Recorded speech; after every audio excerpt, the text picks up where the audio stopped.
अगर आप ऐसी ही रोमांचक कहानियां सुनना चाहते हैं तो कृपया मेरे चैनल को सब्सक्राइब करें और वीडियो को शेयर करें। मैं आपके लिए और भी रोमांचक कहानियां लाने की कोशिश करूंगा। इससे पहले कि आर्यन आगे कुछ कह पाता, अलेक्जेंडर ने अपनी आवाज ऊंची करते हुए आर्यन से कहा, मुझे अच्छी तरह से पता है कि मेरे लिए उन्होंने अपने हाथ पर चाकू का भार सहन किया है, मगर तुम अभी छोटे बच्चे हो। तुम शायद जानते नहीं कि इस तरह के कट्स अगर इंसान के शरीर पर लग जाएं, तो उसकी मौत नहीं होती, उसे सी दिया जा सकता है, बिल्कुल किसी कपड़े की तरह। और कुछ ही दिनों में तो घाव भर भी जाते हैं, मगर कुछ घाव ऐसे होते हैं जिसे भरने के लिए बाजार में कोई भी दवाई नहीं मिलती। अलेक्जेंडर की बातों में काफी मैच्योरिटी नजर आ रही थी। अनिका को अब अलेक्जेंडर की बातों से घबराहट महसूस होने लगी थी। अनिका को कुछ समझ नहीं आ रहा था कि अलेक्जेंडर ये सारी बातें क्यों सोच रहा था।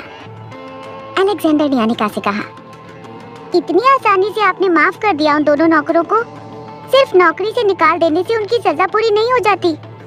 इस बार आर्यन ने भी अपनी आवाज ऊंची करते हुए अलेक्जेंडर से कहा, तुम अभी छोटे बच्चे हो, ये सारी बातें तुम कभी नहीं समझ पाओगे। क्या तुम जानते भी हो कि हमने उन्हें जो सजा सुनाई है वो उसके लिए कितनी बुरी सजा है? इस सोसाइटी में अलग अलग तरह के लोग रहते हैं। कुछ लोगों को पैसों की कमी नहीं होती है, कुछ लोगों के पास कुछ ही पैसे होते हैं जिससे वो अपनी जिंदगी आसानी से जी सके, मगर कुछ लोग ऐसे होते हैं जिन्हें जिंदगी जीने के लिए हर रोज कमाना पड़ता है। इन लोगों के लिए पैसों की अहमियत क्या है ये तुम कभी नहीं समझ पाओगे। मॉम ने उन दोनों को नौकरी से निकालकर उन्हें इतनी बड़ी सजा सुनाई है कि वो लोग जिंदगी भर याद रखेंगे। अलेक्जेंडर ये अच्छी तरह से समझ पा रहा था, मगर क्रिस्टोफर के साथ बचपन गुजारने के बाद अलेक्जेंडर के लिए पनिशमेंट के सिर्फ एक ही मायने थे कि जिसे पनिशमेंट देनी है उसके हाथ पैर तोड़ दिए जाएं, उसके शरीर से खून बहना चाहिए, इतनी हड्डियां टूटनी चाहिए कि वो कई दिनों तक अस्पताल के बेड पर लेटा रहे। इस तरह की सजा ना कभी सुनी थी और ना कभी देखी थी। अनिका आर्यन की समझदारी पहले भी देख चुकी थी। आर्यन और अलेक्जेंडर के बीच में दूरियां बढ़ने नहीं देना चाहती थी, इसलिए अनिका ने अलेक्जेंडर को समझाते हुए कहा, देखो बेटा, समझने की कोशिश करो। हम जिस सोसाइटी में रहते हैं वहाँ के कुछ नियम होते हैं, कुछ कानून होते हैं। हमें उसी कानून के दायरे में रहकर जीना होता है। यहाँ पर सब लोग एक बराबर हैं, कोई ना किसी से कमजोर है और ना कोई किसी से ज्यादा ताकतवर। घर के नौकर हमसे पैसे लेते हैं, मगर बदले में हमारे लिए जी तोड़ मेहनत करते हैं। इसलिए आज से हम और घर के नौकर दोनों एक बराबर हैं। अभी अनिका अलेक्जेंडर को इंसानियत का पाठ पढ़ाने की कोशिश कर ही रही थी कि अनिका के कानों पर कुछ कदमों की आहट सुनाई देने लगी।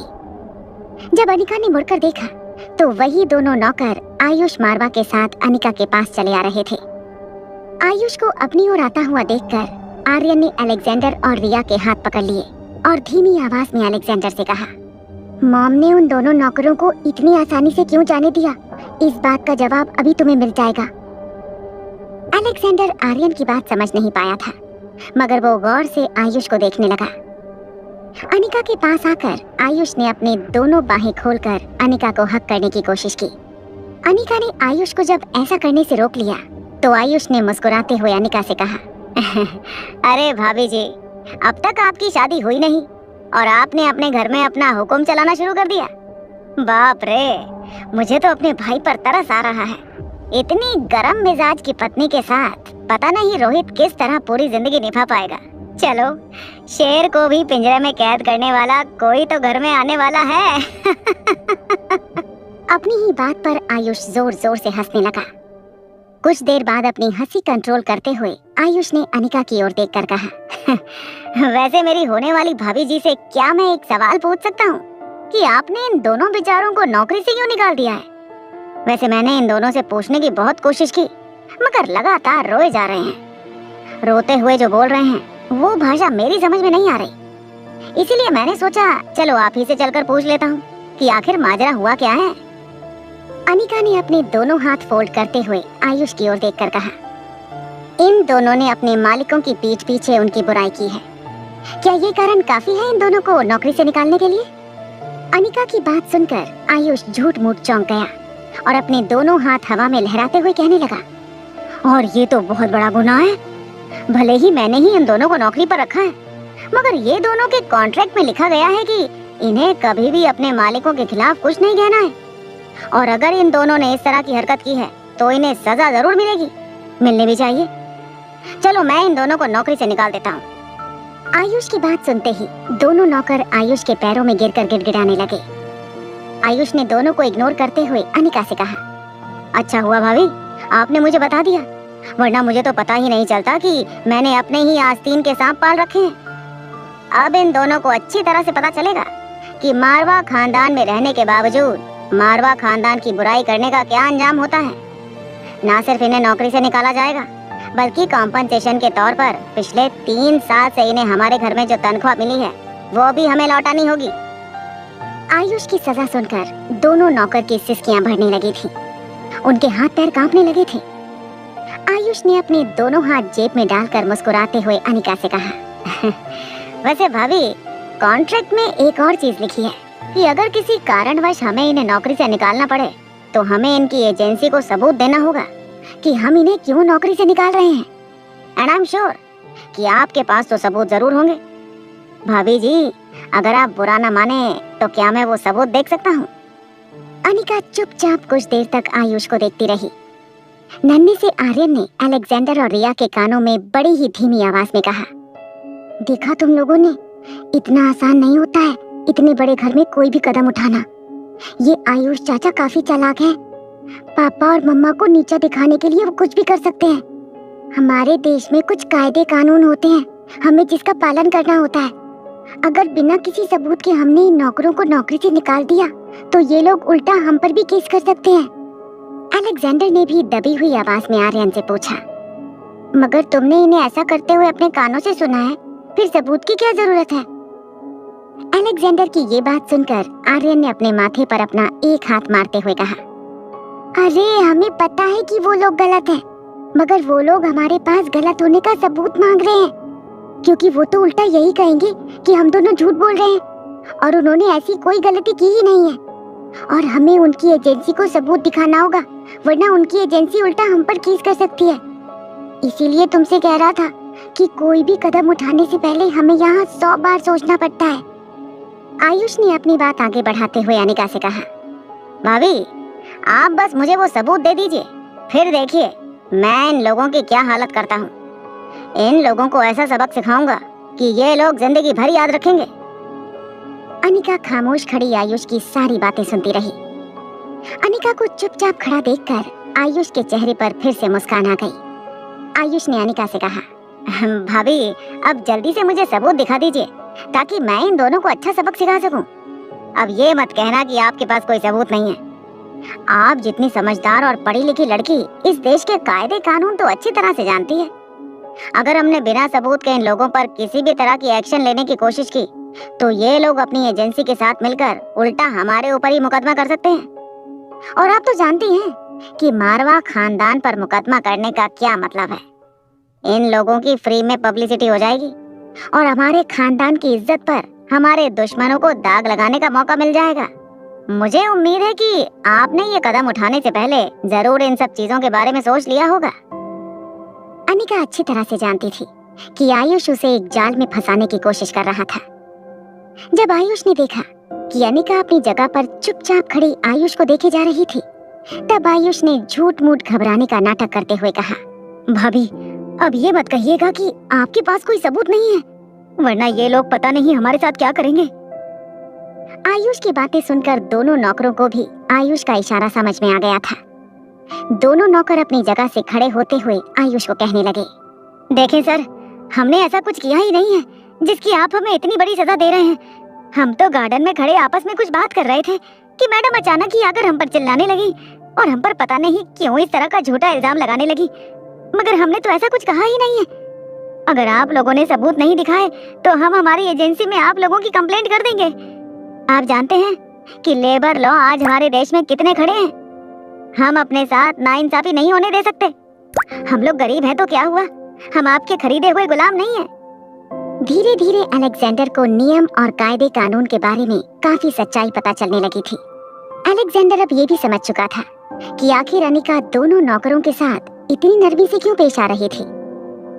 आर्यन ने अलेक्जेंडर को समझाते हुए कहा, आयुष चाचा कई सालों से डैड की पोजीशन से जलते हैं, और किसी ना किसी बहाने से डैड को नीचा दिखाने की कोशिश करते हैं। अब उन्हें मौका मिला है कि वो मम्मा को सबके सामने नीचा दिखाकर सारे रिश्तेदारों के सामने ये साबित करे कि मॉम और डैड अपनी पोजीशन का कितना गलत फायदा उठा रहे हैं। अब देखना तुम, धीरे धीरे ये बात पूरे फैमिली में आग की तरह फैल जाएगी कि मॉम ने गरीब नौकरों पर काफी इंजस्टिस की है। अलेक्जेंडर को ये नहीं समझ में आ रहा था कि एक ही परिवार के लोग होने के बावजूद कोई एक दूसरे को नीचा दिखाने के लिए इतना भी गिर सकता था। अलेक्जेंडर नहीं जानता था कि छोटी सी बात इतना बड़ा स्वरूप ले लेगी, मगर अलेक्जेंडर भी अब जानना चाहता था कि ये बात और कितनी आगे बढ़ने वाली थी।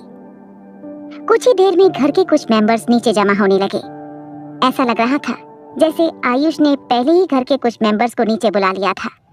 आयुष चाहता था कि सबके सामने अनिका का तमाशा बनाया जाए। कुछ लोगों के आने के बाद धीरे धीरे घर के नौकर भी आसपास इकट्ठा होने लगे।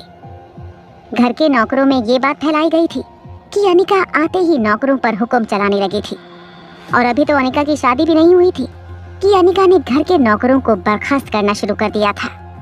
नौकर ये जानना चाहते थे कि आखिर अनिका का असली रूप क्या था। सभी लोगों को आसपास जमा होते देखकर आयुष के चेहरे पर मुस्कान आ गई। आयुष का मकसद पूरा होने वाला था। सबके सामने अनिका को बेइज्जत करके आयुष कहीं ना कहीं रोहित से बदला लेना चाहता था और लोगों के सामने ये साबित करना चाहता था कि रोहित अपने पावर का कितना गलत इस्तेमाल कर रहा था। इन सब के बीच अनिका बिल्कुल खामोश अपनी जगह पर खड़ी हुई थी। उन दोनों नौकरों को विश्वास हो गया था कि किसी भी हालत में अब आयुष उनके साथ कुछ बुरा नहीं होने देगा। धीरे धीरे उनकी बॉडी लैंग्वेज बदलने लगी थी। उनके चेहरे पर कॉन्फिडेंस नजर आने लगा था। मुकेश ने अनिका की आंखों में आंखें डालकर कहा, मैडम अब जल्दी बताइए, आपके पास क्या सबूत है? अनिका ने मुकेश की आंखों में आंखें डालकर कहा, तो तुम इस तरह नहीं मानोगे। मारवा हाउस में नीचे चल रहे शोर शराबे की खबर देखते ही देखते पूरे घर में फैल गई थी। धीरे धीरे करके घर के सारे नौकर और फैमिली मेंबर्स भी नीचे जमा होने लगे थे। ये बात आग की तरह फैल गई थी कि अनिका ने शादी से पहले ही घर पर कब्जा जमा लिया था और घर के 3 साल पुराने नौकर को बिना किसी कारण नौकरी से निकाल दिया था। घर के सारे नौकर इसलिए जमा हुए थे क्योंकि उन्हें अब अपनी नौकरियों को लेकर काफी इनसिक्योरिटी महसूस हो रही थी। नई मालकिन अनिका के स्वभाव के बारे में पता चलते ही सारे नौकर एक साथ खड़े होने में ही अपनी बेहतरी समझने लगे थे। वो जानते थे कि आज अगर उन्होंने अपने साथी नौकरों का साथ नहीं दिया तो भविष्य में अनिका धीरे धीरे करके सभी नौकरों के साथ इसी तरह का बर्ताव करने लगेगी। मारवा हाउस की फैमिली मेंबर्स को अब ये डर सताने लगा था कि अनिका घर में अब दादी माँ की जगह लेना चाहती थी। सभी लोग अब तक ये जान चुके थे कि दादी माँ काफी बूढ़ी हो चुकी थी और किसी न किसी दिन घर की सारी जिम्मेदारियां वो घर की किसी बड़ी बहू के हाथ में सौंपने वाली थी। और सभी लोग ये बात भी अच्छी तरह से जानते थे कि अनिका बहुत जल्द रोहित के साथ शादी करने वाली थी। इसलिए अब सभी फैमिली मेंबर्स को ये इनसिक्योरिटी होने लगी थी कि मौका देखकर अनिका शादी से पहले ही पूरे घर पर अपना कब्जा कर लेना चाहती थी। सभी लोग अब ये देखने के लिए इकट्ठा हुए थे कि आखिर किस तरह अनिका मारवा खानदान पर अपनी बादशाहत जमाने वाली थी। सभी लोग अनिका को रोकना चाहते थे मगर किसी के पास अनिका को रोकने का कोई ठोस तरीका नहीं था। धीरे धीरे जब भवन सिंह और मुकेश को ये अंदाजा हुआ कि घर के फैमिली मेंबर्स और बाकी नौकर भी उनका साथ देने के लिए इकट्ठा हुए थे तो उनका कॉन्फिडेंस बढ़ने लगा था। मुकेश ने अपनी आवाज में कॉन्फिडेंस बढ़ाते हुए अनिका की ओर देखकर कहा, देखिए मैडम, आप इस तरह से हमें डराने की कोशिश नहीं कर सकती। हम अच्छी तरह से जानते हैं कि हम लोग आप लोगों की बराबरी नहीं कर सकते। हम गरीब लोग हैं, मगर इसका मतलब ये नहीं कि हमें जीने का कोई अधिकार नहीं है। मुकेश की बात सुनकर कहीं ना कहीं साथी नौकरों को भी काफी गुस्सा आने लगा था। घर के सारे नौकर एक दूसरे की आंखों में आंखें डालकर एक दूसरे को आश्वासन देने लगे थे कि ऐसी मुश्किल घड़ी में जब एक ऊंचे खानदान की होने वाली बहू गरीब नौकरों पर जुल्म करने वाली थी तब वो नौकर एक दूसरे के बिल्कुल साथ खड़े रहेंगे। अचानक ही शोर शराबे के बीच में से काफी मीठी मगर कड़क आवाज लोगों के कानों पर पड़ी। ये सब क्या हो रहा है? इस तरह यहाँ पर इकट्ठा क्यों हो गए हैं घर के सारे नौकर? क्या आज तुम लोगों ने हड़ताल पर जाने का फैसला लिया है? जब सभी लोगों ने मुड़कर देखा तो सिल्क की एक बेहद खूबसूरत सफेद रंग की साड़ी में आयशा मारवा चलकर आ रही थी। आयशा को देखकर घर के सारे नौकर उन्हें आगे जाने के लिए जगह देने लगे। सभी लोग अब तक ये जान चुके थे कि आयशा घर की असली बड़ी बहू थी और दादी माँ के बाद अगर मारवा खानदान के घर पर किसी का राज चलने वाला था तो वो सिर्फ आयशा का था, क्योंकि घर के सबसे बड़े बेटे हंसराज मारवा की पहली पत्नी होने के नाते ये अधिकार आयशा का था। आयशा सादे लिबास में बेहद खूबसूरत लग रही थी। उनकी पर्सनालिटी देखकर लोगों ने अपने आप अपनी नजरें झुका ली। जो लोग जोर जोर से बातें कर रहे थे उन्होंने भी अपनी आवाज को कंट्रोल करते हुए अपनी आवाज दबा दी। वो अनिका के ठीक बगल में आकर खड़ी हो गई और घर के नौकरों की ओर देखकर कहने लगी, क्या हुआ? एक छोटी सी बात के लिए इतना बड़ा हंगामा क्यों हो रहा है? तभी एक नौकर ने हिम्मत करके धीमी आवाज में आयशा से कहा, मालकिन, छोटी मैडम हमारे साथियों के साथ बहुत बड़ा अन्याय कर रही हैं। बिना किसी कारण उन्हें नौकरी से निकाल रही हैं। अगर इसी तरह से चलता रहा तो फिर हमारा इस घर में काम करना बेहद मुश्किल हो जाएगा। दिन रात हमें सिर्फ यही डर सताता रहेगा कि कब छोटी मालकिन का मूड खराब हो जाएगा और वो बिना किसी बात के हमें हमारी नौकरी से निकाल देंगे। बाकी सब नौकर भी उस नौकर की बात में हामी भरते हुए हाँ में अपना सर हिलाने लगे। आयशा ने उन नौकरों को समझाते हुए कहा, देखो, मैं अच्छी तरह से जानती हूँ अनिका को। वो बिना किसी बात के ऐसा कदम कभी नहीं उठा सकती। अगर उन लोगों ने गलती की है तो उन्हें सजा जरूर मिलनी चाहिए। अगर गलती की सजा ना दी जाए तो आगे चलकर काफी बड़ी मुसीबत बन सकते हैं वो लोग, हमारे लिए और आपके लिए भी। जरा सोचिए, अगर एक ऐसी दुनिया बन जाए जिसमें अपराधियों को कोई डर ना हो तो फिर कानून इस दुनिया में रहने के लायक ही नहीं रहेगी। जैसे ही आयशा ने ये बात कही, भंवर सिंह ने अटकती हुई आवाज में उनसे कहा, और उसी कानून ने हमें भी कुछ मूलभूत अधिकार दिए हैं और उन अधिकारों को लेकर अब कानून ने भी कई कड़े नियम बनाए हैं। आप बिना किसी बात के हम लोगों के साथ इस तरह का जुल्म नहीं कर सकती। हम जरूर आवाज उठाएंगे। मुकेश और भंवर सिंह की आंखों में आयशा ने पहले ही बदमाशी पढ़ ली थी। आयशा ने बाकी नौकरों की ओर मुड़कर कहा, देखो, ये मामला अनिका और इन दोनों के बीच ही रहे तो अच्छा होगा और आप लोगों से मैं दरख्वास्त करती हूँ कि आप लोग प्लीज अपने अपने काम पर लग जाइए। इस तरह छोटी छोटी बातों पर इतना बड़ा हंगामा करना मारवा खानदान को शोभा नहीं देता। मारवा खानदान ने कभी भी अपने घर पर काम करने वाले नौकरों को अपना गुलाम नहीं समझा है। भले ही मैं सालों तक मारवा खानदान से दूर रही हूँ, मगर मैं इस घर के नियम और कानून अच्छी तरह से जानती हूँ और आगे भी मारवा खानदान में घर के नौकरों को उनके सारे अधिकार मिलते रहेंगे। इस बात की मैं गारंटी लेती हूँ। मारवा खानदान के बाकी फैमिली मेंबर्स भी आयशा को देखकर समझ गए थे कि अब घर में दादी माँ की जगह आयशा की हुकूमत चलने वाली थी। ज्यादातर लोग आयशा को नापसंद भी नहीं करते थे, इसलिए उन्हें इस बात से कोई एतराज भी नहीं था। आयशा की सूझबूझ समझदारी के बारे में सभी लोग अच्छी तरह से जानते थे, इसलिए ना सिर्फ मारवा खानदान के फैमिली मेंबर्स बल्कि मारवा खानदान के नौकरों को भी आयशा के लिए काफी रिस्पेक्ट थी। जैसे ही घर के नौकर अपने अपने काम के लिए लौटने लगे, अचानक ही वहाँ देविका आ पहुंची। देविका ने बड़ी ही कड़क आवाज में नौकरों से कहा, रुक जाओ तुम सब, तुम लोग डरो मत। इस घर में तुम्हारे साथ कोई नाइंसाफी नहीं होगी। तुम लोगों को किसी से भी डरने की जरूरत नहीं है। मारवा खानदान नियम और कानून का पालन करना अच्छी तरह से जानता है। तुम्हारे साथ या तुम्हारे किसी भी साथी के साथ किसी भी तरह की नाइंसाफी नहीं होगी, इसका वचन मैं तुम्हें देती हूँ। देविका ने ये बात जिस तरह से कही थी, नौकरों को भी अब समझ में नहीं आ रहा था कि वो घर की दोनों बहुओं में से किसकी बात माने। एक हंसराज मारवा की पहली पत्नी होने के नाते और रोहित की माँ होने के नाते मारवा खानदान पर अपना हक जमाने वाली थी, तो दूसरी हंसराज मारवा की मौजूदा पत्नी होने के नाते घर पर अपना राज चलाना चाहती थी।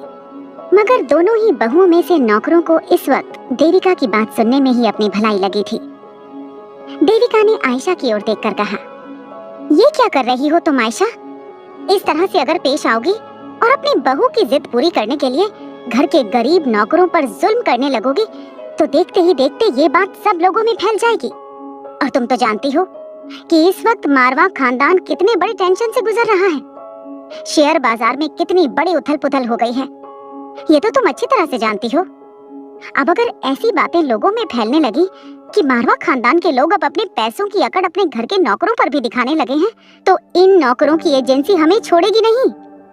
वो लोग हम पर किसी तरह का केस करके हमें बदनाम करने की कोशिश जरूर करेंगे, और अगर ऐसी चीजों से बदनामी शुरू हो जाए तो इसका सीधा असर बाजार में कंपनी के शेयर पर पड़ता है।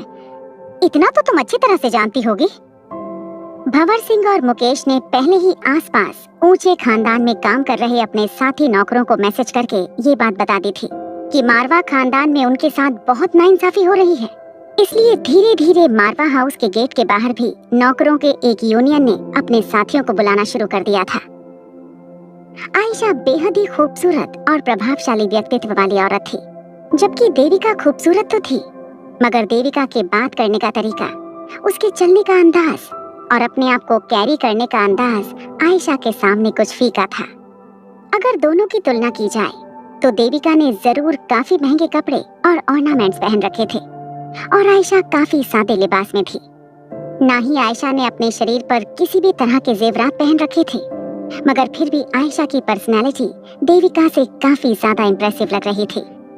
देविका खुद भी ये बात अच्छी तरह जानती थी और कहीं ना कहीं ये बात देविका के दिल में तीर की तरह चुभ भी रही थी।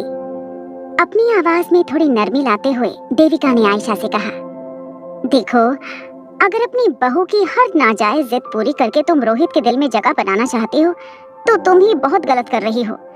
अगर इस तरह अनिका ने लोगों के साथ बर्ताव करना शुरू कर दिया तो देखते ही देखते इस मारवा हाउस की नींव बहुत बुरी तरह से हिल जाएगी। सालों से जो परंपरा और प्रतिष्ठा मारवा हाउस की रही है वो कुछ ही मिनटों में मिट्टी में मिल जाएगी। मैं जानती हूँ कि तुम अनिका के जरिए रोहित को अपना बनाना चाहती हो, मगर ऐसा करके तुम कई लोगों का दिल और उनके जज्बात के साथ खेल रही हो। क्या इस घर पर बादशाहत कायम करना ही तुम्हारा मकसद है? तो चलो, मैं पीछे हटने के लिए तैयार हूँ, मगर इस तरह से अपनी आंखों के सामने मैं लोगों के साथ अत्याचार होते हुए नहीं देख सकती। सभी लोग अच्छी तरह से जानते थे कि रोहित और हंसराज के बीच एक छोटी सी जंग छिड़ गई थी। कंपनी के शेयर्स के जरिए बाप और बेटा कंपनी पर अपनी पकड़ मजबूत करने की जंग में जुट गए थे। अब जब तक इस बात का फैसला नहीं हो जाता था कि मारवा हाउस और मारवा ग्रुप ऑफ इंडस्ट्री के हेड की पोजीशन पर कौन रहेगा, तब तक मारवा हाउस पर हंसराज मारवा का भी बराबर का हक था। और इसी अधिकार का इस्तेमाल करते हुए हंसराज मारवा देविका को लेकर मारवा हाउस शिफ्ट हो गया था। मगर इस तरह आयशा और देविका अचानक ही आमने सामने आ जाएंगे, ये बात किसी ने सोची नहीं थी। देविका की बात का जवाब देते हुए आयशा ने कहा, तुमसे किसने कह दिया कि अनिका ने कोई नाइंसाफी की है नौकरों के साथ? बिना बात जाने तुम ये सब कैसे कह सकती हो घर के नौकरों को? हालांकि इस वक्त नौकरों को देविका की बात सही लग रही थी, क्योंकि देविका उनकी वकालत कर रही थी। मगर सभी लोग ये भी जानना चाहते थे कि आखिर अनिका और उन दोनों नौकरों के बीच ऐसा क्या हुआ था कि अनिका ने उनके खिलाफ इतनी कड़ी एक्शन ले ली थी। ये सारा हंगामा देखकर दोनों नौकरों के पास खड़ा आयुष मन ही मन मजे ले रहा था। आयुष का मकसद उसे पूरा होता हुआ नजर आ रहा था। आयुष ने सबके सामने रोहित और अनिका को नीचा दिखाने की कोई कसर बाकी नहीं छोड़ी थी।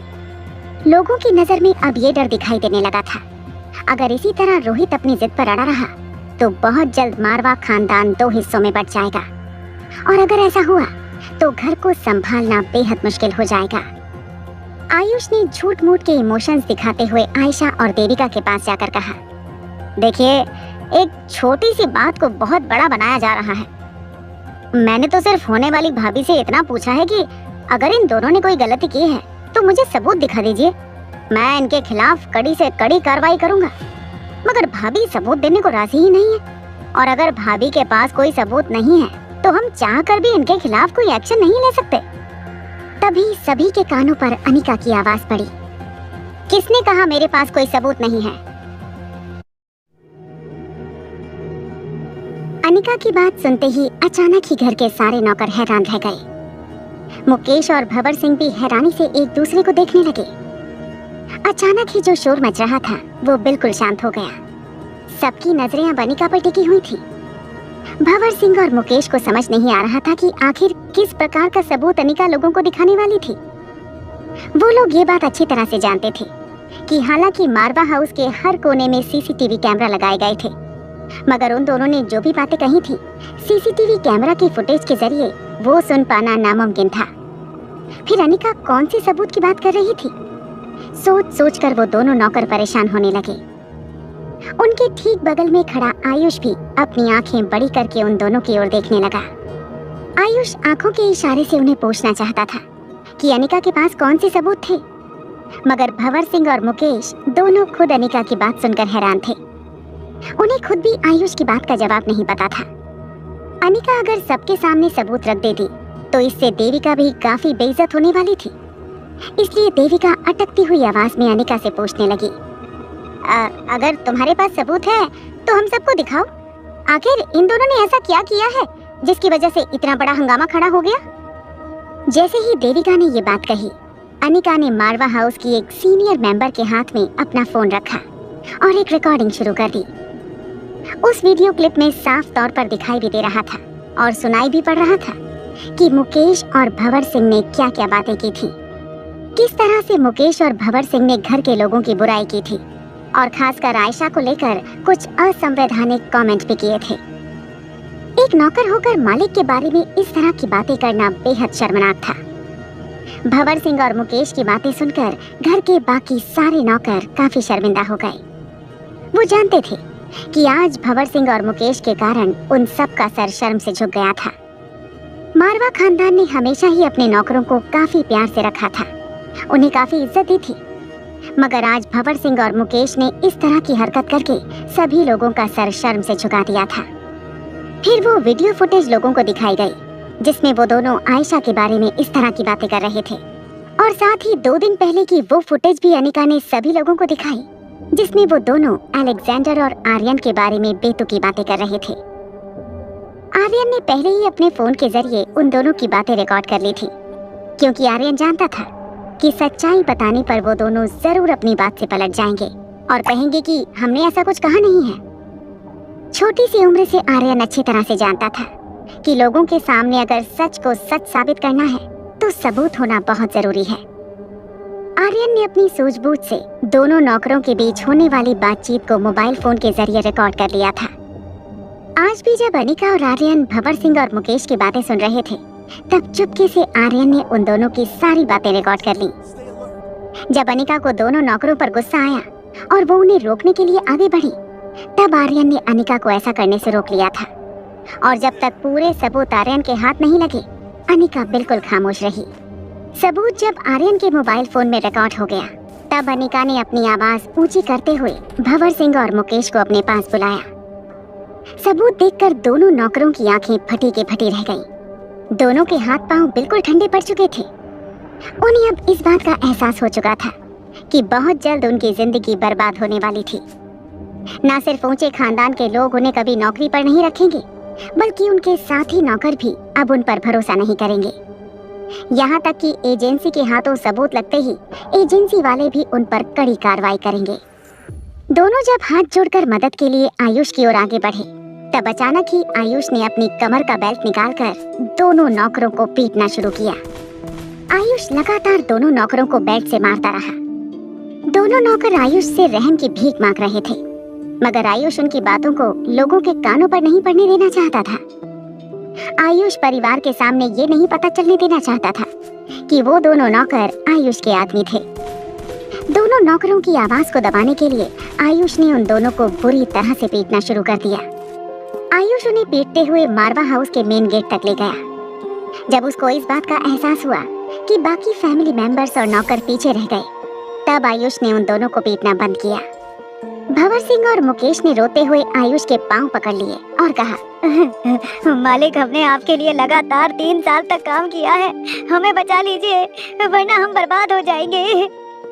आयुष ने दबी हुई आवाज में उन दोनों से कहा, मैंने भी 3 साल में तुम्हें बहुत कुछ दिया है, मगर आज तुम्हारी वजह से इस घर में मेरी इज्जत खतरे में पड़ गई है। तुम दोनों बेवकूफों की वजह से आज खानदान के लोग मुझे मार मार के घर से बाहर निकाल देते।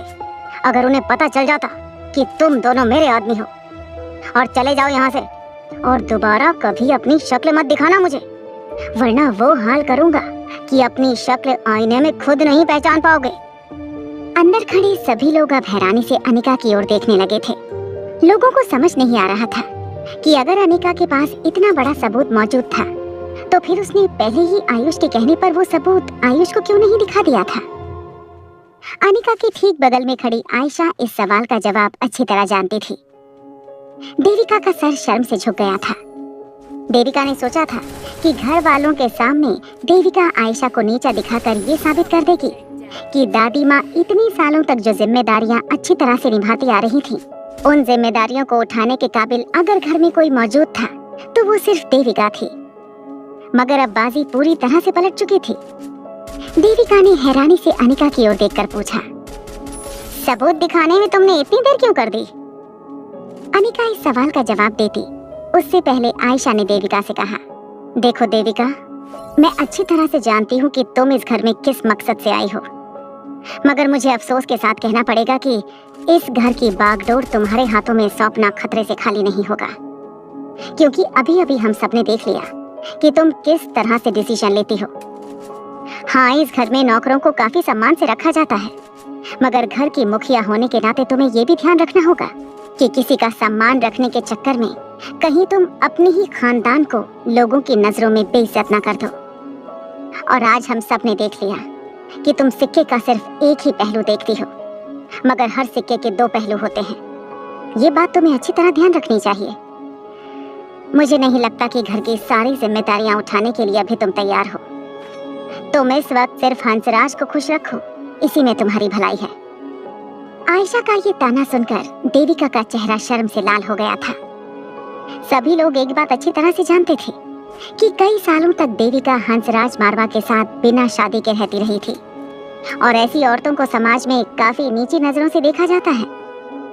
हालांकि अब देविका हंसराज मारवा की कानूनी तौर पर पत्नी थी, मगर लोगों की नजर में आज भी देविका वो मुकाम हासिल नहीं कर पाई थी जो मुकाम आयशा मारवा का था। अनिका ने पहले सबूत इसलिए नहीं दिखाए थे क्योंकि अनिका देखना चाहती थी कि ये बात आखिर कितनी आगे बढ़ सकती थी। अनिका जान चुकी थी कि आयुष उन दोनों नौकरों के पीछे था। अनिका ने सोचा था कि यही सही मौका है आयुष को सबके सामने बेनकाब करने का।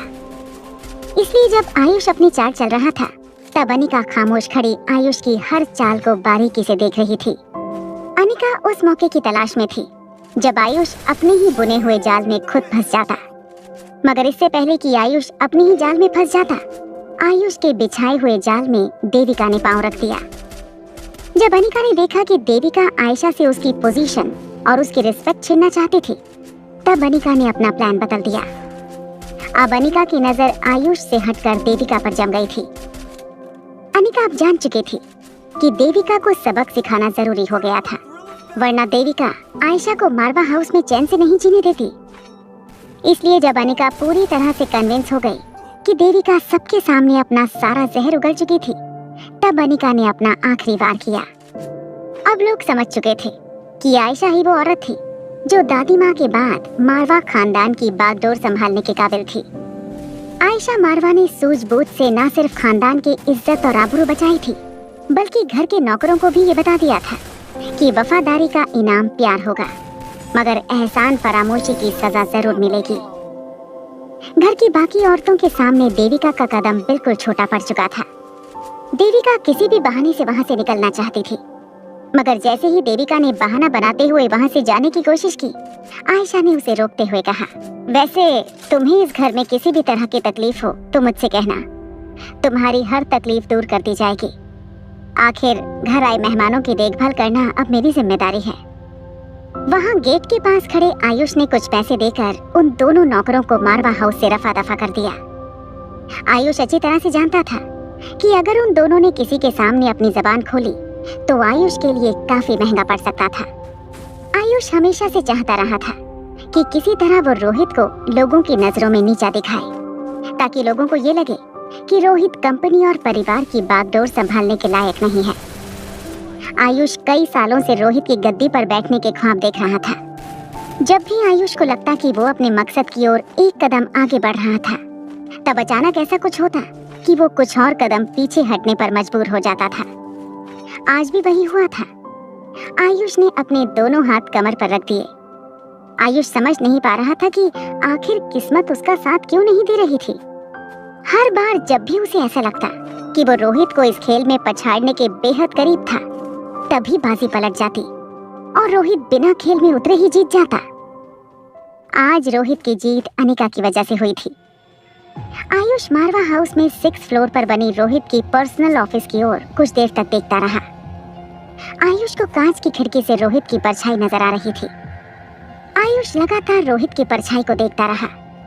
तभी आयुष का एक कजन उसके पास आया और कहने लगा, क्या हुआ, कहाँ नजरें टिकाए हुए हो? आयुष ने उसकी बात को पूरी तरह से इग्नोर कर दिया और लगातार रोहित की परछाई की ओर देखता रहा। उस कजन ने आयुष के कंधे पर हाथ रखकर कहा, अरे भाई शांत हो जाओ, इतना आसान नहीं है वहां तक पहुंचना। तुम भी कभी कभी हद करते हो यार, कभी कभी मुझे तुम्हारे लिए फिक्र होती है। ख्वाब ऐसे देखा करो जिन्हें पूरा करना तुम्हारे बस में हो। ऐसे ख्वाब मत देखो जो तुम पूरे ही ना कर सको, इससे तुम्हारी जिंदगी पर बहुत बुरा असर पड़ सकता है। अरे इतना कुछ तो दिया है ऊपर वाले ने तुम्हें, तुम और ज्यादा पाने की जिद लिए बैठे हो। आयुष ने अपने कजिन की आंखों में आंखें डालकर कहा, जिस इंसान को भूख ना लगती हो समझो वो मरा हुआ है, और मैं अभी जिंदा हूँ और मेरी भूख भी जिंदा है। बस मेरी समझ में ये नहीं आ रहा है कि ऊपर वाले ने सारी की सारी किस्मत इस रोहित को क्यों दे रखी है। पहले ही उसके पास सब कुछ था, अब इतनी खूबसूरत और समझदार बीवी मिल गई है उसे। पता नहीं दोनों मिलकर इस घर का क्या करेंगे, मगर बहुत जल्द इन दोनों की जिंदगी में कुछ ऐसा होने वाला है जो देखकर दुनिया दंग रह जाएगी। गार्डन के पास जमा हुए लोग धीरे धीरे अपने अपने काम पर लगने लगे। भीड़ थोड़ी सी कम होते ही नन्ही सी रिया ने अलेक्जेंडर की ओर देखकर कहा, देखा तुमने मम्मा कितनी स्ट्रॉन्ग और इंटेलिजेंट है। मैंने तुमसे कहा था ना, मम्मा तुम्हारा बदला अच्छी तरह से उन दोनों लोगों के पास लेगी। क्या कहा था मैंने तुमसे, अगर मम्मा किसी को पनिशमेंट देने की एक बार ठान ले तो समझो कि दुश्मन कितना भी ताकतवर और चालाक हो, उसकी हार पक्की है। अब तो तुम खुश हो ना? अलेक्जेंडर बड़ी बड़ी आंखों से अनिका की ओर देख रहा था। अलेक्जेंडर अब अच्छी तरह से समझ गया था कि अनिका ने उन दोनों नौकरों को सजा देने में जल्दबाजी क्यों नहीं की थी। अनिका का सजा देने का तरीका क्रिस्टोफर से बिल्कुल अलग था, मगर कहीं ना कहीं अलेक्जेंडर को अनिका का तरीका ज्यादा बेहतर लग रहा था। पहली बार जिंदगी में अलेक्जेंडर को किसी के साथ अपनापन महसूस हो रहा था। जब अचानक अनिका की नजरें अलेक्जेंडर की नजरों से टकराईं, तो अलेक्जेंडर ने अपनी नजरें यहाँ वहाँ घुमाते हुए रिया की ओर देखकर कहा, इसमें कौन सी बड़ी बात है, ऐसा क्या चमत्कार कर दिया तुम्हारी मम्मा ने? अलेक्जेंडर की ये बात सुनते ही अनिका के चेहरे पर मुस्कान आ गई। अनिका ने रिया और अलेक्जेंडर के पास आकर कहा, बिल्कुल सच कहा अलेक्जेंडर ने, इसमें कौन सी बड़ी बात है? एक माँ अपने बेटे के लिए इतना तो कर ही सकती है, क्यों अलेक्जेंडर? अनिका की बात सुनते ही अलेक्जेंडर ने अपने होंठ अपने दांतों के बीच दबा लिए। अलेक्जेंडर के कहने का ये बिल्कुल मतलब नहीं था, मगर अनिका ने जिस तरह से अलेक्जेंडर को सवाल पूछा था, अलेक्जेंडर समझ नहीं पा रहा था कि वो क्या जवाब देता। जब अनिका, अलेक्जेंडर, रिया और आर्यन एक दूसरे के साथ बातें कर रहे थे, तब अचानक ही देविका आयशा के पास आई और बड़ी धीमी आवाज में कहने लगी, ये भी बहुत खूब रही, हम लोगों से मुकाबला करने की हिम्मत नहीं थी तो तुमने अपने लिए एक और साथी मंगवा लिया। आयशा बड़ी हैरानी से देविका की ओर देखने लगी। आयशा को समझ नहीं आ रहा था कि आखिर देविका इतना कुछ होने के बावजूद अपनी जिद छोड़ क्यों नहीं रही थी। जब देविका ने देखा कि बाजी पूरी तरह से उसके हाथ से निकल चुकी थी, तो अब देविका मानो एक और नया चैलेंज लेकर आयशा के पास आ गई थी। इससे पहले कि आयशा देविका की इस बात का जवाब दे पाती, देविका ने अपनी बात आगे बढ़ाते हुए कहा, किस तरह की माँ हो तुम? अपने ही बेटे को उसके बाप के खिलाफ खड़ा कर दिया, फिर भी तुम्हारी भूख नहीं मिट रही है। पूरे समाज में लोग रोहित के बारे में इस वक्त कैसी कैसी बातें कर रहे हैं, ये तुम नहीं जानती, या शायद जानती भी हो तो तुम्हें इससे कोई फर्क नहीं पड़ता। लोग कह रहे हैं कि जहाँ बेटे को अपने बाप का सहारा बनना चाहिए था, वहाँ एक बेटा आज के जमाने में ऐसा भी है जो अपने ही बाप के खिलाफ खड़ा हो गया है। दौलत और पावर के चक्कर में रोहित ने बाप बेटे के संबंध को भी ताक पर रख दिया। मगर आयशा, अगर सच कहूँ तो इसमें रोहित की कोई गलती नहीं है। बाप और बेटे के बीच इस वक्त जो कुछ भी हुआ है, जो भी दीवारें खड़ी हुई हैं, उन सब की वजह तुम हो। तुम्हारी वजह से ये घर बहुत जल्द ही 2 हिस्सों में बंट जाएगा। घर की बहुएं तो घर की नींव मजबूत करती हैं, मगर तुम अपने ही बेटे के घर में दीवार खड़ी करना चाहती हो। आखिर क्या चाहती हो तुम? मारवा हाउस पर कब्जा करना चाहती हो या रोहित की जिंदगी पर? देविका की पूरी बात सुनने के बाद आयशा ने अपने चेहरे पर हल्की सी मुस्कान के साथ देविका को कहा, क्या हुआ तुम्हें? कोई साथी नहीं मिला इसलिए जलन हो रही है? मैंने तो सोचा था कि रोहित की दादी माँ इस जन्म में तुम्हारा साथ देंगी। लगता है तुमने भी यही उम्मीद की थी, मगर कहीं ना कहीं तुम्हें इस बाजी में हार से ज्यादा इस बात का दुख सता रहा है कि तुम्हारे साथ रोहित की दादी माँ इस वक्त खड़ी नहीं थी। कहीं ना कहीं देविका को भी ये लग रहा था कि जो जंग देविका ने आयशा के खिलाफ छेड़ी थी, उसमें कहीं ना कहीं दादी माँ भी जरूर देविका का साथ देंगी। मारवा हाउस में कब कहाँ क्या हो रहा है, हर बात की खबर लीला दादी माँ तक जरूर पहुँचती थी। और ऐसा हो ही नहीं सकता था कि अभी अभी मारवा हाउस में जो कुछ भी हुआ था, उन सारी बातों से दादी माँ बिल्कुल अनजान थी। देविका के साथ साथ घर के बाकी सदस्य भी काफी हैरान हो गए थे ये देखकर कि घर में इतना बड़ा बवाल खड़ा हुआ था, मगर दादी माँ फिर भी नीचे नहीं आई थी। इसका मतलब साफ हो चुका था कि दादी माँ अब घर के झमेलों में पड़ना नहीं चाहती थी।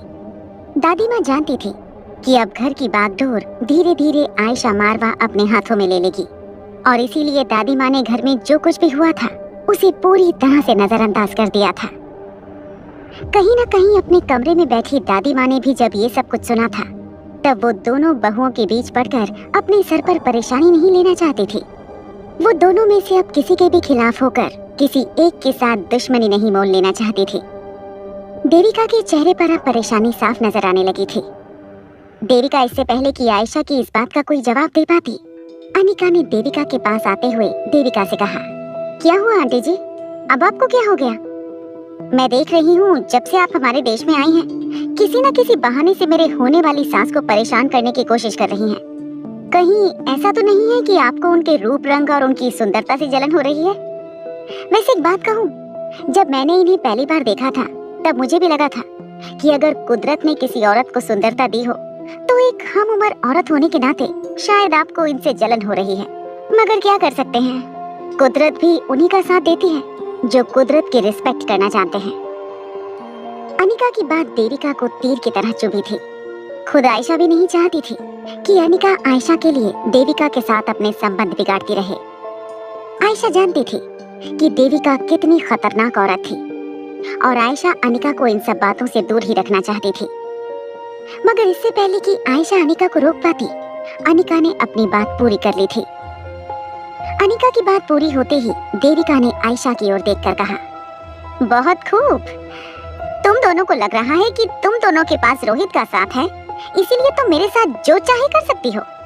मगर ये मत भूलो कि अभी फैसला नहीं हुआ है कि आगे चलकर मारवा खानदान और मारवा ग्रुप ऑफ इंडस्ट्री के हेड की पोजीशन पर कौन बैठेगा। और तुम दोनों को शायद ये जानकर बिल्कुल खुशी नहीं होगी कि बाप बेटे की रेस में इस वक्त बाप बेटे से कई ज्यादा आगे निकल चुके हैं। बहुत जल्द कंपनी के ज्यादातर शेयर अपने नाम पर करके कंपनी और घर पर उसके असली वारिस का अधिकार होगा। उस वक्त मैं तुम दोनों की शक्ल देखना चाहूंगी जब मेरे कहने पर यही घर के नौकर तुम दोनों को धक्के मारकर घर से बाहर निकालेंगे। देविका की ये धमकी भरी बातें सुनकर अनिका ने बड़ी ही धीमी आवाज में देविका से कहा, सपने देखना अच्छी बात है, मगर इस वक्त आपका टाइम खराब है। मेरा मतलब है ये वक्त सही नहीं है सपने देखने के लिए। बाहर अभी उजाला फैला हुआ है, जरा सूरज के ढलने का इंतजार तो कीजिए। अनिका की ऐसी बातों पर मुस्कुराते हुए देविका ने कहा, मुझे पता नहीं था रोहित ने एक डॉक्टर के साथ साथ एक राइटर को भी पसंद किया है, मगर तुम दोनों के चेहरे की मुस्कान अब भी कुछ मिनटों में मैं गायब कर दूंगी। तुम दोनों को एक बड़ी ब्रेकिंग न्यूज सुनानी है, और वो ये है कि अक्षय वर्मा ने अब हंसराज मारवा का साथ देना पसंद कर लिया है। बहुत जल्द वो दोनों मिलकर रोहित के साथ साथ तुम दोनों को भी इस घर के सारे अधिकारों से बेदखल कर देंगे। उसके बाद मुझे ये सारी बातें सुनाना। मुझे रीडिंग का काफी शौक है। तुम्हारी कुछ कुछ बातें वाकई में बहुत अच्छी हैं, जो मैंने पहले कभी किसी किताब में नहीं पढ़ी। तुम्हारी आज वाली बात मैं जरूर याद रखूंगी, मगर तुम दोनों भी मेरी बात अच्छी तरह से याद रखना। कुछ ही दिनों का वक्त है तुम दोनों के पास, जितना जी चाहे मेल जोल बढ़ा लो, मगर तुम दोनों को इसका कोई फायदा नहीं होगा। इस बात की मैं गारंटी देती हूँ। ये कहने के बाद देविका बड़े ही एटीट्यूड से वहां से चली गई। अनिका ने मुस्कुराते हुए आयशा के कंधे पर हाथ रखा, मगर आयशा के चेहरे पर परेशानी साफ नजर आ रही थी। आयशा ने देविका की आंखों में पढ़ लिया था कि देविका और हंसराज जरूर कोई बड़ी प्लानिंग कर रहे थे। वहां अपनी पर्सनल ऑफिस में बैठे रोहित को उनके एक स्टाफ ने नीचे जो कुछ भी चल रहा था उसके बारे में सारी डिटेल्स बताई। सब कुछ सुनने के बाद रोहित के चेहरे पर मुस्कान आ गई। रोहित को अब अनिका के लिए प्यार और सम्मान और भी ज्यादा बढ़ने लगा था। जब रोहित को इस बात का एहसास हुआ कि देविका और आयशा के बीच में जो जंग छिड़ चुकी थी उसमें अनिका पूरी तरह से आयशा के साथ थी, तब रोहित को यकीन हो गया कि वो सचमुच दुनिया का सबसे खुशकिस्मत इंसान था। मन ही मन रोहित ने यह भी सोच लिया था कि अगर आज उसकी जिंदगी से तमाम रुपए, पैसे और दौलत चले जाते हैं तब भी वो अपनी जिंदगी अपने परिवार के साथ खुशी खुशी बिता सकता था। रोहित का सपना बहुत जल्द पूरा होने वाला था। रोहित का परिवार हंसी खुशी एक साथ रहने वाला था। तभी अचानक रोहित के मोबाइल पर एक प्राइवेट नंबर फ्लैश होने लगा। जब रोहित ने कॉल रिसीव किया तब अक्षय वर्मा की आवाज रोहित के कानों पर पड़ी। अक्षय वर्मा ने रोहित से कहा, क्या तुम्हें डर नहीं लगता कि तुमसे तुम्हारी दौलत हमेशा हमेशा के लिए छीन ली जाएगी? रोहित ने अपने हाथों की मुट्ठियां कसते हुए कहा, मुझसे मेरी दौलत कोई नहीं छीन सकता। रोहित का जवाब सुनते ही फोन पर अक्षय ने अपनी आवाज तेज करते हुए कहा, तुम अभी छोटे हो, नादान हो, कुछ नहीं समझते। अगर इसी तरह ओवर कॉन्फिडेंस में जीते रहे तो वो दिन दूर नहीं जब तुम और तुम्हारी माँ सड़क पर आ जाओगे। तुम्हारा साथ देने वाला कोई नहीं होगा। अभी भी वक्त है, सुधर जाओ। तुम्हें पता नहीं तुम कितनी बड़ी मुसीबत में फंसने वाले हो। रोहित ने अक्षय की ये बात सुनते ही उससे कहा, अच्छा तो बताइए कौन है वो जो मुझे मुसीबत में डालना चाहता है? अक्षय के लिए अब रोहित का एटीट्यूड बर्दाश्त के बाहर होने लगा था। अक्षय ने अपनी आवाज और तेज करते हुए कहा, वो लोग कौन हैं वो जब तुम्हें पता चलेगा तो तुम्हारे होश उड़ जाएंगे। क्या तुमने कभी इंपीरियल ग्रुप का नाम सुना है? इंपीरियल ग्रुप का नाम सुनते ही रोहित के चेहरे पर मुस्कान आ गई। रोहित ने अक्षय की बात का जवाब देते हुए कहा, नहीं, मैंने इस ग्रुप के बारे में कभी नहीं सुना। क्या ये ग्रुप कोई T20 टीम की ओनर है? अक्षय ने अपनी आवाज ऊंची करते हुए कहा, चुप हो जाओ, ये कोई मजाक करने का वक्त नहीं है। मेरी तो ये समझ में नहीं आ रहा है कि इतने साल तुमने मारवा ग्रुप ऑफ कंपनी को किस तरह से संभाल रखा हुआ था। इतनी बड़ी पोजीशन पर बैठे हो, इतने सारे पावर हैं तुम्हारे हाथ में, मगर फिर भी इंपीरियल ग्रुप के बारे में कुछ नहीं जानते। ये ग्रुप एक ऐसा ग्रुप है जिसमें सिर्फ 12 लोग मौजूद हैं, मगर उन 12 लोगों के हाथ में पूरी दुनिया की इकोनॉमी है। ये कोई गुंडा राज नहीं चलाते, बल्कि अपनी अक्ल और सूझबूझ से अपने पावर का इस्तेमाल करके कई देशों की, या यूं कहो कि पूरे वर्ल्ड की इकोनॉमी को अपने काबू में रखते हैं। पर मैं तुम्हें बता देना चाहता हूँ कि अब तुम्हारी सीधी टक्कर इस ग्रुप से होने वाली है। तुम्हारी नासमझी और बेवकूफ़ी की वजह से तुम और तुम्हारी माँ कुछ ही मिनटों में बर्बाद हो सकते हो, मगर इन लोगों के सामने तुम्हारी हैसियत बिल्कुल एक चींटी जितनी है। वो जब चाहें तुम्हें मसल कर रख देंगे। अगर तुम्हें बचना है तो किसी भी तरह इस इंपीरियल ग्रुप के मेंबर बन जाओ, वरना बहुत जल्द तुम पर बहुत बड़ी मुसीबत आ सकती है। अक्षय की ये बात गौर से सुनने के बाद अचानक ही रोहित के होश उड़ गए। अक्षय की बातों में एक ऐसा राज दबा था जो रोहित ने अक्षय के बिना कहीं ही समझ लिया था।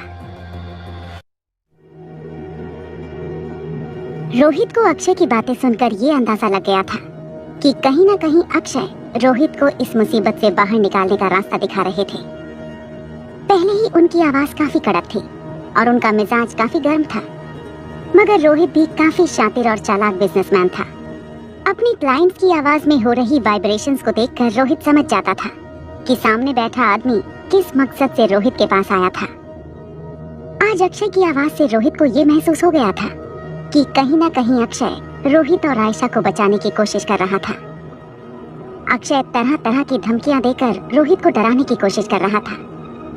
ऐसे में अक्षय ने एक ऐसी बात कही जिसे सुनकर रोहित हैरान रह गया। अक्षय ने रोहित से कहा, अगर तुम इसी तरह अपनी अकड़ में रहे तो देख लेना बहुत जल्द अपनी दौलत के साथ साथ अपनी जिंदगी के प्यार को भी तुम खो दोगे। देख लेना, बहुत जल्द अनिका भी तुम्हें छोड़कर चली जाएगी। अक्षय की ये बात रोहित की समझ के बाहर थी, मगर फिर भी अक्षय की बातों का जवाब देते हुए रोहित ने कहा, नहीं, ऐसा कभी नहीं होगा। अक्षय ने रोहित के कॉन्फिडेंस को देखते हुए कहा, हर चीज में इतना कॉन्फिडेंस अच्छा नहीं है। तुम नहीं जानते कि दौलत लुट जाने पर तुम्हारे साथ क्या क्या हो सकता है। जो लड़की इस वक्त हर कदम पर तुम्हारे साथ खड़ी है, जिस दिन उसे पता चलेगा कि तुम एक कंगाल आदमी हो, तब तुम्हारे दिल को ठोकर मारकर वो तुम्हारी जिंदगी से हमेशा हमेशा के लिए चली जाएगी। रोहित ने बड़े ही आराम से मुस्कुराते हुए इस बात का जवाब देते हुए कहा, दुनिया में पैसा ही सब कुछ नहीं होता, प्यार और विश्वास भी कोई चीज होती है। धीरे धीरे रोहित अक्षय की दुखती नस दबाने लगा था। अक्षय अपने दिल में दर्द महसूस करने लगा था। अक्षय ने रोहित की इस बात का जवाब देते हुए कहा, ये सब फिलॉसफी तुम मुझे मत सिखाओ। ये मत भूलो कि तुम अभी उम्र में और तजुर्बे में मुझसे कई साल पीछे हो।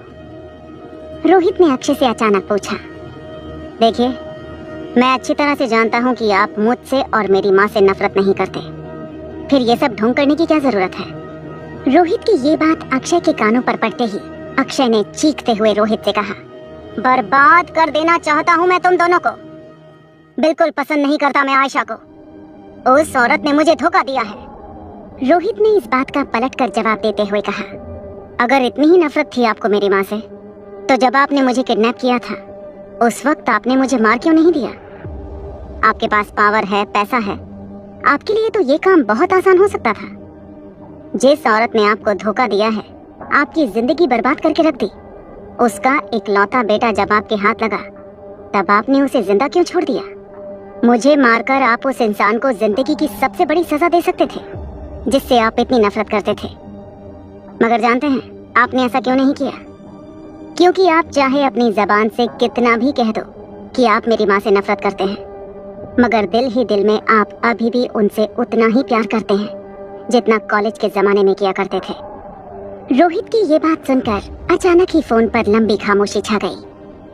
कुछ देर तक अक्षय बिल्कुल खामोश रहे।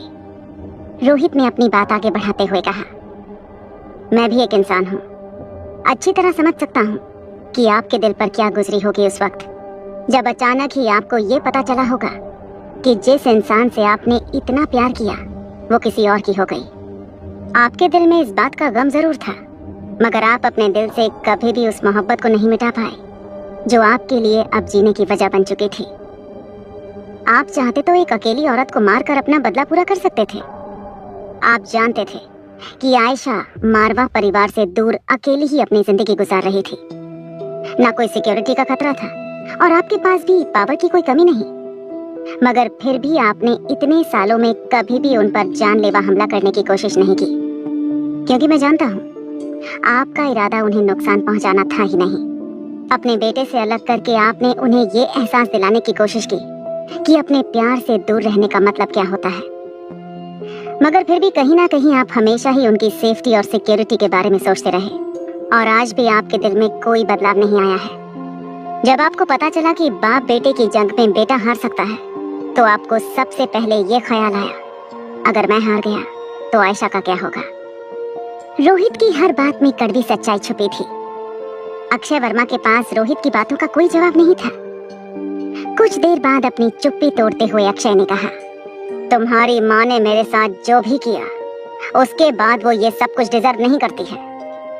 मेरे पास पैसा नहीं था इसलिए उसने मुझे छोड़ दिया था, और अगर कुछ दिनों में तुमने अपने आप को बचाने के लिए कदम नहीं उठाए तो तुम्हारे साथ भी वही होगा जो 25 साल पहले मेरे साथ हुआ था। अनिका भी जरूर तुम्हें छोड़कर चली जाएगी। रोहित ने इस बात का जवाब देते हुए कहा, नहीं, अनिका मुझे कभी छोड़कर नहीं जाएगी। मेरी माँ ने भी आपको खुशी खुशी नहीं छोड़ा था। जरा समझने की कोशिश कीजिए, मेरी माँ ने जो कुछ भी किया वो अपने परिवार और अपनी मरती हुई माँ को बचाने के लिए किया था। मेरी माँ के पास और कोई चॉइस नहीं थी, और आपने उनकी जिंदगी के साथ एक ऐसे झूठ को जोड़ दिया था जिसे निभा पाना उनके बस में नहीं था। इसमें सारी गलती आपकी है। अपने कॉलेज के दिनों में अपनी पहचान छुपा कर रखी। जरा सोचिए, ये पता होने के बावजूद कि आप गरीब खानदान से हैं, मेरी माँ ने आपको चुना था। मगर उसे पैसों की लालच होती तो क्या वो उन दिनों आपको चुनती? अक्षय के पास इस बात का कोई जवाब नहीं था। रोहित ने अपनी बात आगे बढ़ाते हुए कहा, जब उनके परिवार पर मुसीबत आई तब भी आप चुप रहे। मेरी माँ नहीं जानती थी कि आप इतने पावरफुल और पैसे वाले हैं। उस वक्त मेरी माँ के पास अपने परिवार और अपनी मरती हुई माँ को बचाने के लिए सिर्फ एक ही रास्ता था कि वो अपने प्यार का गला घोंटकर हंसराज मारवा के साथ शादी कर ले। जब उन्होंने अपने दिल पर पत्थर रखकर ये फैसला लिया था, तब क्या आपने उनको अपनी सच्चाई बताई? अगर आपने उस वक्त उन्हें सच्चाई बताई होती तो क्या उन्होंने आपको छोड़ा होता? आप दोनों ने एक दूसरे से प्यार किया था, मगर आपने अपने ही प्यार को बार बार अग्नि परीक्षा से गुजरने के लिए अपनी असलियत छुपाए रखी। धोखेबाज तो आप हैं, जो बार बार अपने प्यार को परीक्षा के तराजू में तोलता रहे। एक बार आपने उन्हें असलियत बताने की कोशिश की होती तो शायद आप आज एक अलग जिंदगी जी रहे होते। आपने एक ऐसी गलती की जिसका नुकसान ना सिर्फ आपको हुआ बल्कि मेरी माँ को भी हुआ। रोहित अब तक अच्छी तरह जान चुका था कि अक्षय को हमेशा से आयशा की चिंता रही थी। उन दिनों भी हंसराज ने अक्षय के डर से कभी भी आयशा को अपनाने की कोशिश नहीं की। हमेशा के लिए हंसराज ने आयशा को अपने आप से दूर किया। मारवा परिवार को बचाने के लिए हंसराज ने अपनी पत्नी की आहुति दे दी। कहीं ना कहीं इस बात से अक्षय का गुस्सा और भी ज्यादा बढ़ गया था। अक्षय को अब ये एहसास हो गया था, हंसराज आयशा के प्यार के काबिल ही नहीं है। और इसके बाद अक्षय को आयशा के फैसले पर और भी ज्यादा गुस्सा बढ़ने लगा। अक्षय को ये लगने लगा कि हंसराज जैसे इंसान के लिए आयशा ने उसे छोड़ा था। अक्षय ये बात बर्दाश्त नहीं कर सका था।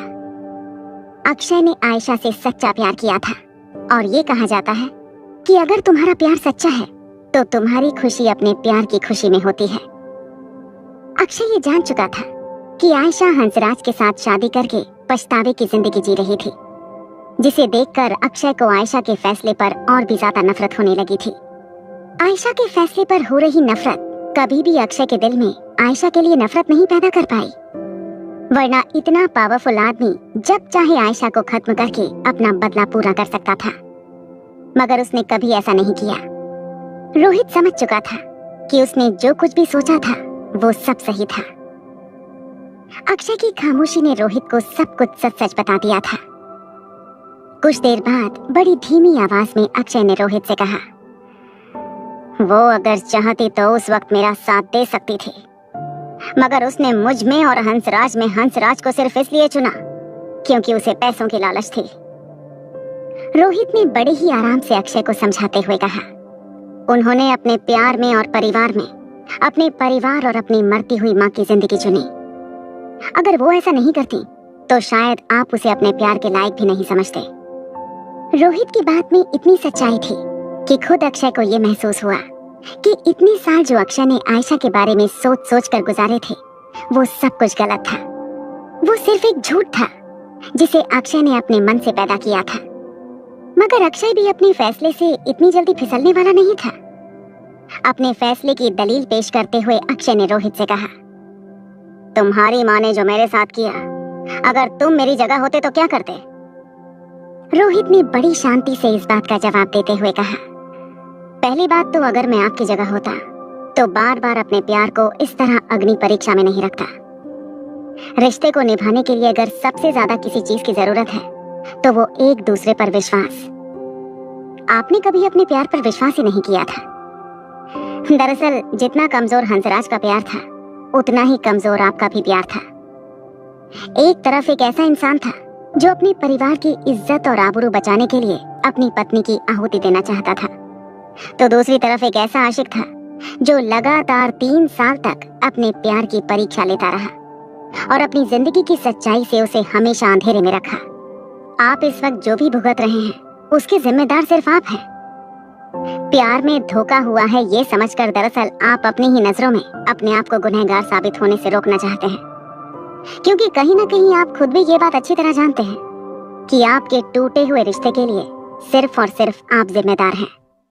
अक्षय के लिए अब रोहित की बातें सुन पाना काफी मुश्किल हो गया था, इसलिए रोहित को आगे बोलने से रोकते हुए अक्षय ने कहा, ठीक है, जो कुछ भी मेरे साथ हुआ वो बहुत जल्द तुम्हारे साथ भी होने वाला है। जब तुम्हारे साथ ये सब कुछ हो जाए तब मुझे बताना कि क्या सोच है तुम्हारी इस टूटे हुए प्यार को लेकर।